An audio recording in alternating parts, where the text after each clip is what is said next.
a new product of that particular type. We need to define a new product of that particular type. Okay, good.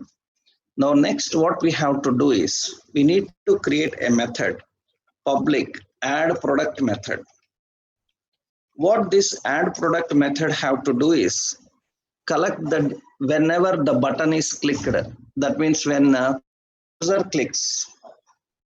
user clicks this button, when user clicks the button, so that is add product button, that function should be called. That means here we are defining click, and on click it should call the function add product. Add product function will be called on click.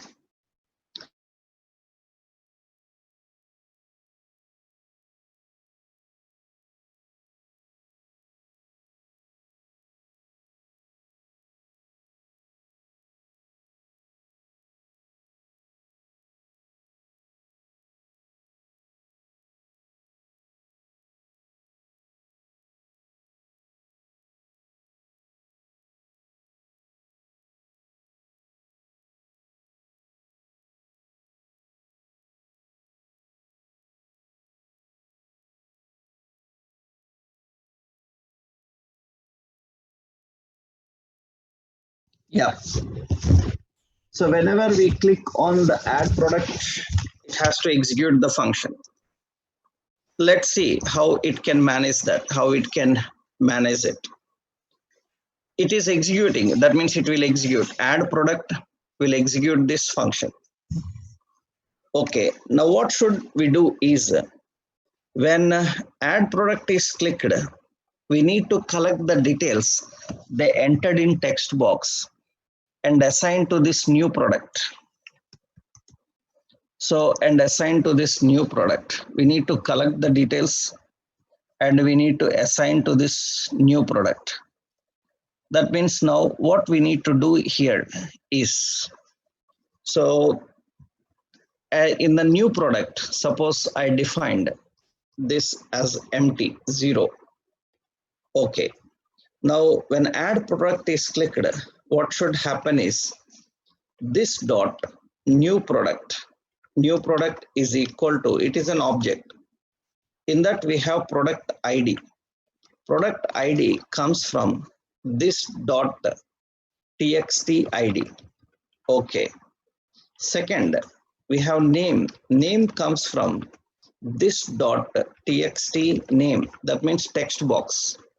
And price comes from this dot txt price.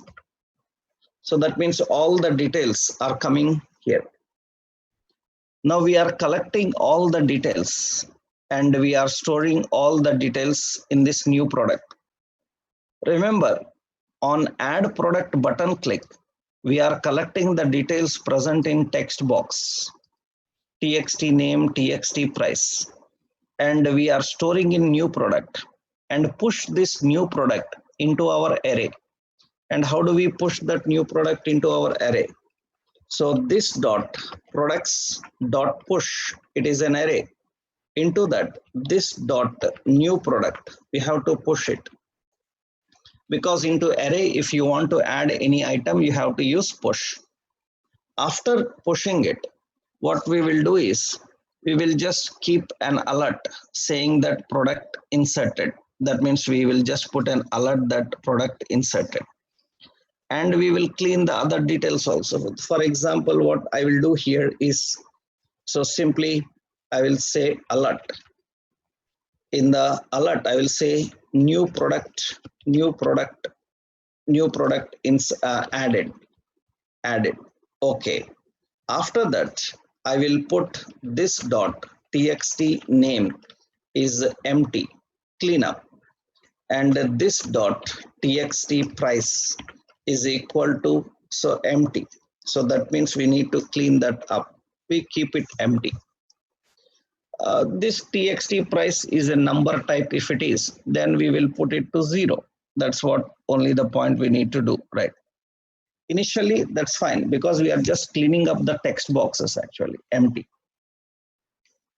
So we are cleaning up that. So I will save this now. So what is the logic here? Simple.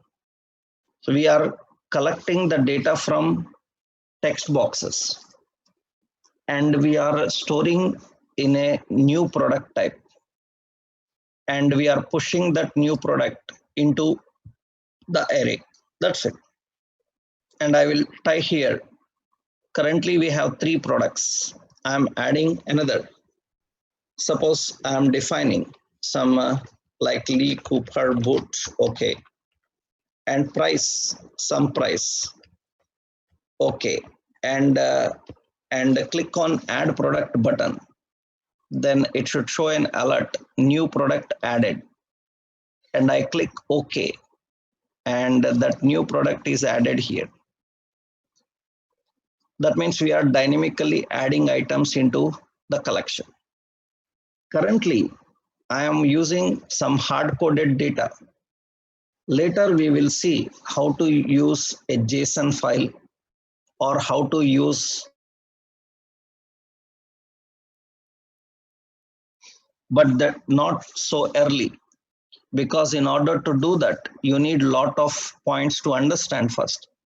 We need to learn about services. We need to handle communication with backend databases. So much is there. So here we are, but approach will be same. So if you know here, then only the point in the later stages with the data comes from a service. That's it. Rest of logic will be same. Now I am adding one more product here. I am adding one more product. Suppose some Lenovo laptop like this, and I entered some price and click on add product, and the new product added. Okay, that is pushed in here. Now this should keep on incrementing. This is important here. That means we are adding the same previous value of product ID, but that should be keep on incrementing. That means the new length should come. Actually what we are doing is, after adding, we are not getting the length. So we are initially getting the length here itself, but the new length should come. New length should come. That means here we should not get the length. So after adding, here we need to get the length. When add product button is clicked, at that time how many are there? It has to get the length and display. That means the txt ID, this is product ID. The product ID should get the length when they newly added. That means it should not get immediately, that it should be added newly. That means the new product should get the length, and this should get the length when added. At that time, how many are there? That means better what we have to do is, so this dot txt id is equal to this dot products dot length. At the time of adding, how much? Because what we have done is we return here itself. That means at that time how many are there? 3. But the time you added, how many are there? We need to collect that latest length, and we have to use that. Then length plus 1. That will be better, because whenever we are adding, that should continue that. So I'm adding, suppose, so a shoe. So suppose Lee Cooper, right, boots. Okay. And here I am adding some price. So some price and add product, that should be added here. I'm adding something like suppose laptop, and I entered some price and click on add product. That should be updated there. That will be better, because when you are adding, at that moment what collection is present, based on that it should get the new record. Then better we will update that ID